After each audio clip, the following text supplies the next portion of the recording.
दोस्तों, मैं डॉक्टर जितेंद्र वाही, वरिष्ठ नेत्र चिकित्सक, Greens medical centre, ophthalmology department, Lucknow से आज आपसे कुछ खास विषय पे बात करना चाहता हूं। और वो विषय है कि जब हमारे बड़ों को, हमारे माता पिता को जो नेत्र चिकित्सक मोतियाबिंद का ऑपरेशन बताते हैं, तो एक अजीब सी दुविधा पैदा हो जाती है कि हम अपने माता पिता में, अपने बड़ों में मोतियाबिंद के ऑपरेशन के द्वारा कौन सा लेंस आंख में लगवाएं, उस लेंस का चुनाव कैसे करें। और हमें तो कई तरह के लेंस के बारे में बताया जाता है, तो वास्तविकता में ये कहानी है क्या? हम इस समस्या से कैसे अपने आप को समझा सकते हैं, अपने आप को इससे निपट सकते हैं? आंखों में जो भगवान का दिया हुआ लेंस होता है वो बिल्कुल पारदर्शक होता है और वो सारी रोशनी को पर्दे तक पहुंचाता है। जब वो धुंधला हो जाता है, बूढ़ा हो जाता है, उसमें प्रोटीन्स जम जाते हैं, तो हम उसको कैटरेक्ट कहते हैं, मोतियाबिंद कहते हैं, सफेद मोतियाबिंद कहते हैं। और शायद यही वजह है कि हमारी रोशनी पर्दे तक नहीं पहुंचती और हमें साफ नहीं दिखाई देता। जब नेत्र चिकित्सक इस मोतियाबिंद का ऑपरेशन करेगा और इस भगवान के दिए हुए लेंस को बाहर निकालेगा, तो जाहिर है कि वहां पे हमको एक आर्टिफिशियल लेंस लगाना पड़ेगा, तभी रोशनी पर्दे तक पहुंच पाएगी और तभी हम अच्छा देख पाएंगे। अब ये लेंस प्राय कई तरह के होते हैं, पर हम कौन सा लेंस लगवाएं ये हमारा नेत्र चिकित्सक तो हमें बताता ही है, पर इस बात पे भी निर्भर करता है कि हमारी जरूरत क्या है। अगर हम सिर्फ दूर का अच्छा देखना चाहते हैं और हमारे नजदीक में या इंटरमीडिएट बीच की रेंज में हमें दृष्टि का कोई विशेष उपयोग नहीं है, मान लीजिए कोई किसान ही है जिसे अपने सिर्फ गायें बैल और खेतों से मतलब है, तो शायद उसको ऐसा लेंस लगवाना चाहिए जो कि मोनोफोकल लेंस होगा, जिसमें हम दूर से अच्छा देख सकते हैं, पर निकट दृष्टि पे बहुत ज्यादा प्रभाव नहीं पड़ेगा। उसके लिए हम चश्मा इस्तेमाल कर सकते हैं।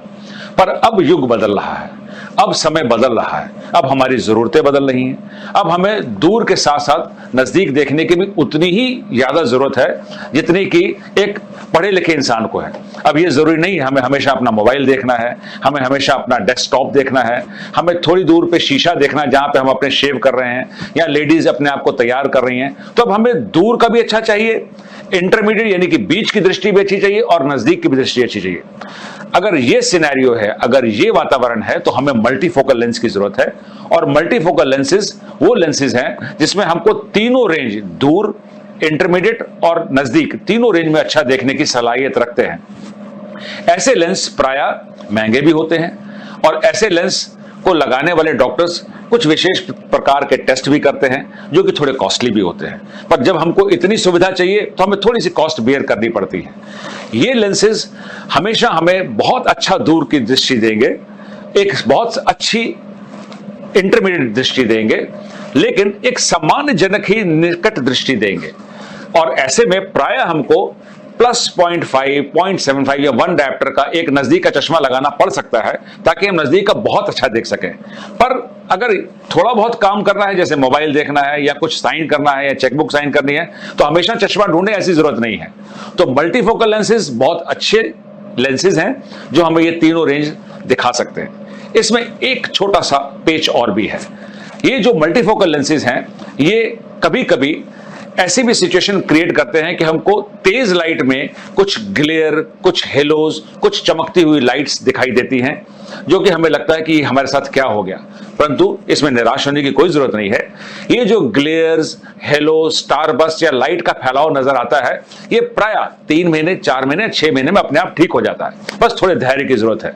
लेकिन ये लेंस वाकई बहुत अच्छे हैं और हमारे भगवान के दिए हुए लेंस के समकालीन है। मैं ये तो नहीं कहूंगा कि बिल्कुल वैसे ही हैं, पर समकालीन है और बहुत तक उनके निकट है, ताकि हम तीनों दृष्टि को एंजॉय कर सकें।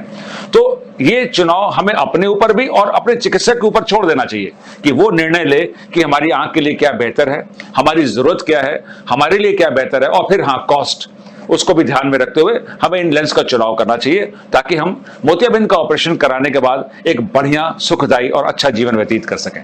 धन्यवाद।